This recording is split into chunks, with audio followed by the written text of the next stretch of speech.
यह लड़का जो मंदिर के बाहर खड़ा होकर पकौड़े बेच रहा है, आपको शायद एक साधारण जिंदगी जीता हुआ दिखाई दे रहा होगा, लेकिन यही लड़का आगे चलकर ऐसा साम्राज्य खड़ा करता है जो हर मिनट करोड़ों रुपए कमाता है।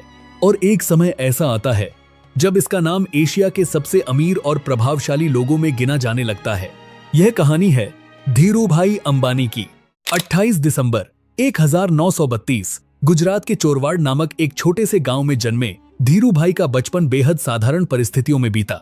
उनके पिता हीराचंद गोवर्धन भाई अंबानी एक स्कूल शिक्षक थे और 5 बच्चों की जिम्मेदारी के कारण परिवार की आय हमेशा सीमित रहती थी। घर की हालत ऐसी थी कि हर खर्च सोच समझकर करना पड़ता था। ऐसे माहौल में पले बढ़े अधिकांश बच्चे अपने सपनों को भी उतना ही छोटा बना लेते हैं जितनी उनकी परिस्थितियां होती हैं। लेकिन धीरूभाई अलग थे। उन्हें पढ़ाई में भले ही विशेष रुचि नहीं थी, लेकिन जीवन को समझने की उनकी क्षमता असाधारण थी। वे लोगों को गहराई से देखते थे, उनके व्यवहार को समझते थे और यह जानने की कोशिश करते थे कि आखिर सफलता किन फैसलों का परिणाम होती है। लेकिन एक चीज जो उन्हें बाकी बच्चों से अलग बनाती थी वह थी उनकी लीडरशिप। स्कूल के दिनों में ही वे कई बार फीस कम करवाने के लिए और स्थानीय लोगों के अधिकारों के लिए छोटे छोटे विरोध प्रदर्शनों में हिस्सा लेते थे। उन्हें सिर्फ अपनी जिंदगी नहीं बदलनी थी, उन्हें सिस्टम को समझना था और जहां जरूरत पड़े उसे चुनौती भी देनी थी। इसी दौरान एक घटना ने उनके सोचने के तरीके को पहली बार व्यवहार में बदल दिया। गांव के मंदिर में एक धार्मिक आयोजन हो रहा था, जहां हर साल की तरह इस बार भी भारी भीड़ उमड़ी थी। जहां बाकी लोग इसे सिर्फ परंपरा के रूप में देख रहे थे, वहीं धीरूभाई ने इसमें एक अवसर देखा। उन्होंने अपनी गुल्लक तोड़ी जिसमें वे अपनी छोटी छोटी बचत जमा करते आ रहे थे और उस पैसे से एक छोटा सा ठेला खरीदा। फिर उन्होंने मंदिर के बाहर पकौड़े बेचने शुरू किए। शुरुआत में उन्हें अच्छा मुनाफा हुआ, भीड़ थी, मांग थी और पैसा भी आ रहा था। तभी एक दिन किसी ने उनसे कहा, तुम एक टीचर के बेटे हो, ये छोटा काम क्यों कर रहे हो? धीरूभाई ने बिना झिझक जवाब दिया, कोई भी काम छोटा नहीं होता, सोच छोटी होती है। यह सिर्फ एक जवाब नहीं था, यह उनकी पूरी सोच की नींव थी। लेकिन जैसे ही भीड़ कम हुई, उनकी कमाई भी लगभग खत्म हो गई और यहीं उन्होंने एक महत्वपूर्ण निर्णय लिया। बिना किसी भावनात्मक लगाव के उन्होंने तुरंत वह काम बंद कर दिया, ठेला बेच दिया और बचा हुआ पैसा सुरक्षित रख लिया। यह घटना भले ही छोटी लगे, लेकिन यही उनका असली बिजनेस माइंडसेट नजर आता है। वे अवसर को पहचानते थे, लेकिन उससे चिपकते नहीं थे। कुछ समय बाद उन्होंने यह नोटिस किया कि उनके आसपास के कई लोग यमन जाकर काम कर रहे हैं और लौटने के बाद उनकी आर्थिक स्थिति बेहतर हो जाती है। उन्होंने इसके पीछे का कारण समझा। सिर्फ 17 साल की उम्र में वे अपने बड़े भाई रमणीकलाल के पास यमन चले गए। वहां पहुंचने के बाद कंपनी के पेट्रोल पंप पर काम मिल गया। उनकी सैलरी भले ही ज्यादा नहीं थी, लेकिन काम करने का उनका तरीका उन्हें बाकी लोगों से अलग बनाता था। वे सिर्फ पेट्रोल नहीं बेचते थे, वे ग्राहकों को समझाते थे कि वे अधिक मात्रा में पेट्रोल लें। उनकी इस रणनीति से पेट्रोल पंप की कमाई बढ़ने लगी और जल्द ही उन्हें मैनेजर बना दिया गया। लेकिन असली सीख नौकरी के बाहर हो रही थी। वे अक्सर महंगे होटलों में जाकर बैठते थे। यह सिर्फ चाय पीने के लिए नहीं था, यह सीखने के लिए था। उनके पास 2 विकल्प थे, सस्ती चाय या महंगी। लेकिन उन्होंने महंगी चाय चुनी क्योंकि वहां उन्हें अमीर लोगों की बातचीत सुनने का मौका मिलता था। वे समझना चाहते थे पैसा कैसे बनता है, कौन से फैसले इंसान को अमीर बनाते हैं। एक दिन उन्होंने 2 लोगों की बातचीत सुनी। यमन में चलने वाले चांदी के सिक्कों की धातु की कीमत उनके वास्तविक मूल्य से ज्यादा थी। जहां यह बात दूसरों के लिए सिर्फ जानकारी थी, वहीं धीरूभाई के लिए यह एक अवसर बन गई। उन्होंने एक मशीन खरीदी और बड़ी संख्या में सिक्कों को पिघलाकर उनसे मुनाफा कमाना शुरू कर दिया। यह कोई छोटा प्रयोग नहीं था। उन्होंने हजारों नहीं, लाखों सिक्कों को पिघलाया और एक छोटे से लूपहोल को एक बड़े प्रॉफिट सिस्टम में बदल दिया। कुछ समय तक सब ठीक चला, लेकिन धीरे धीरे बाजार में सिक्कों की कमी होने लगी और सरकार को शक हो गया। जांच शुरू हुई और स्थिति गंभीर होती गई। लेकिन धीरूभाई ने समय रहते फैसला लिया। उन्होंने अपने पैसे समेटे और तुरंत भारत लौट आए। साल था 1958। जब वे भारत लौटे तो उनके पिता उनके नौकरी छोड़ने से नाराज थे। रिश्तेदार भी आलोचना कर रहे थे। उनके पिता ने कहा, तू नौकरी छोड़ आया, तू बर्बाद हो जाएगा। लेकिन धीरूभाई ने वहीं खड़े होकर कहा, अगर मैं बाहर जाकर अपनी किस्मत बदल सकता हूं तो अपने देश में आकर सबकी बदल सकता हूं। और फिर उन्होंने किसी की नहीं सुनी। कुछ समय बाद उन्होंने कोकिलाबेन से विवाह किया और अपने सपनों को साकार करने के लिए मुंबई का रुख किया। मुंबई में सिर्फ 5,000 के साथ उन्होंने अपने व्यापार की शुरुआत की। लेकिन यह राह आसान नहीं थी। टेक्सटाइल इंडस्ट्री पहले से ही स्थापित खिलाड़ियों के नियंत्रण में थी, लेकिन असली खेल बाजार में नहीं, सिस्टम में था। लाइसेंस राज, जहां बिना अनुमति कुछ भी मुमकिन नहीं। नए लोगों के लिए दरवाजे बंद थे, लेकिन धीरू भाई दरवाजे तोड़ने आए थे। नए लोगों के लिए जगह बनाना लगभग असंभव था। एक दिन उन्हें गोल्फ ग्राउंड में बुलाया गया और कहा गया, अगर एक ही शॉट में गेंद इस गड्ढे में डाल दी तो डील पक्की। धीरू भाई ने गोल्फ स्टिक नहीं उठाई, गेंद को हाथ में लिया और सीधे चलकर गड्ढे में डाल दिया, क्योंकि शर्त में यह कहीं नहीं लिखा था कि स्टिक से ही मारना है। काफी संघर्ष के बाद उन्हें इंडस्ट्री में प्रवेश मिला, लेकिन असली समस्या अभी बाकी थी। फैक्ट्रियां महंगे दामों पर माल बेचती थीं और खरीदार उसे सस्ते में लेते थे। बीच का व्यापारी हमेशा दबा रहता था। धीरू भाई ने इस व्यवस्था को स्वीकार नहीं किया।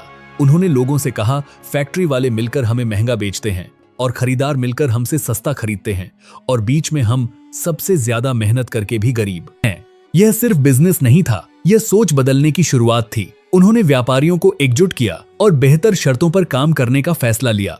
1966 गुजरात के नरोदा में उन्होंने अपनी टेक्सटाइल मिल शुरू की और विमाल ब्रांड लॉन्च किया। जब विमाल बाजार में आया तो सिर्फ कपड़े नहीं बिके, पूरे मार्केट का समीकरण बदल गया।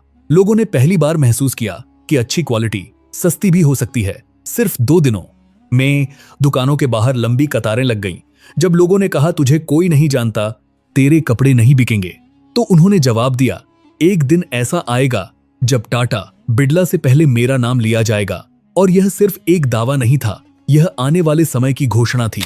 1978 उन्होंने अपनी कंपनी को स्टॉक मार्केट में लिस्ट किया। जब कंपनी पब्लिक हुई तो लोग सिर्फ शेयर नहीं खरीद रहे थे, वे एक सोच पर भरोसा जता रहे थे। 58 लोग एक ऐसे इंसान पर विश्वास कर रहे थे। फिर शुरू हुआ असली युद्ध। बड़े खिलाड़ियों ने रिलायंस के खिलाफ दांव लगाया, शेयर गिराने की कोशिश, लेकिन धीरू भाई ने खेल पलट दिया। जहां गिरावट आनी थी वहीं उछाल आ गया। उस दिन रिलायंस नहीं, सोच जीती थी। जो कभी पकौड़े बेचता, उनकी शेयर होल्डर मीटिंग्स इतनी बड़ी होने लगी कि उन्हें स्टेडियम में आयोजित करना पड़ा, जहां हजारों लोग सिर्फ एक बिजनेसमैन को सुनने आते थे। लेकिन धीरू भाई यहीं रुकने वाले नहीं थे। उन्होंने समझ लिया था, अगर असली खेल खेलना है तो सिर्फ प्रोडक्ट नहीं, पूरी वैल्यू चेन को कंट्रोल करना होगा। कपड़ा बनता है फाइबर से, फाइबर बनता है केमिकल से, और केमिकल्स आते हैं पेट्रोलियम से। यानी अगर ऊपर जाना है तो नीचे तक उतरना पड़ेगा।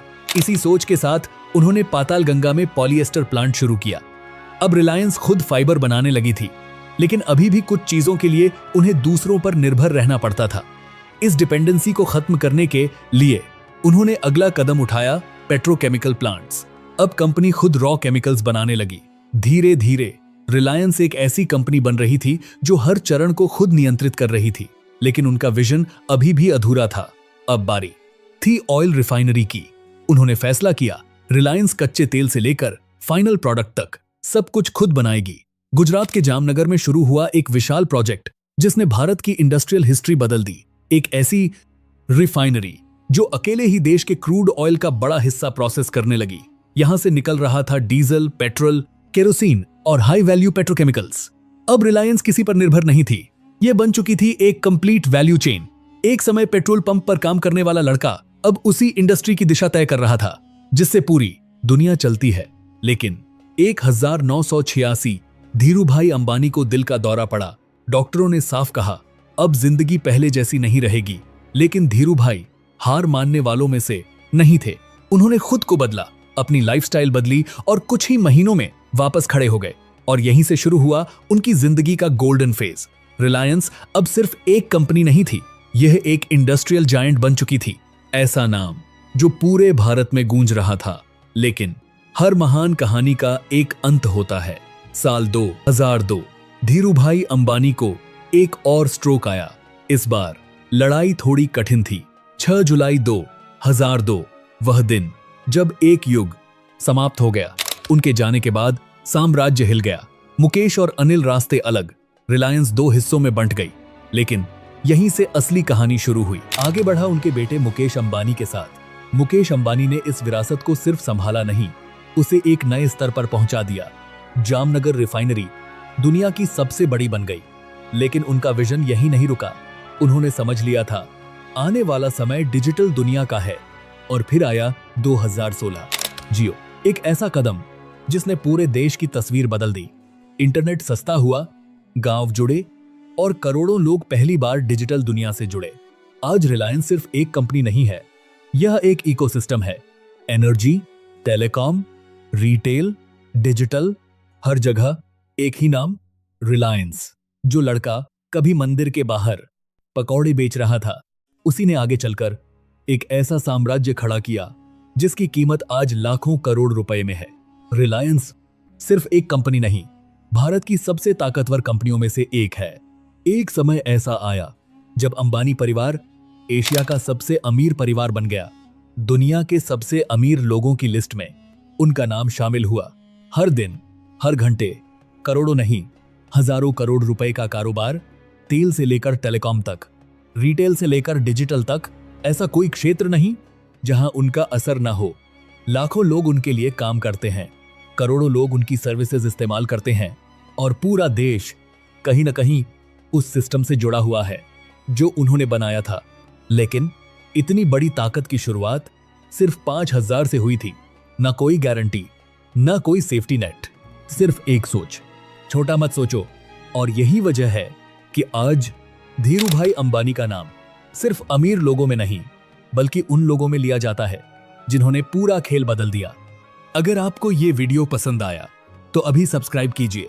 मिलते हैं अगले वीडियो में।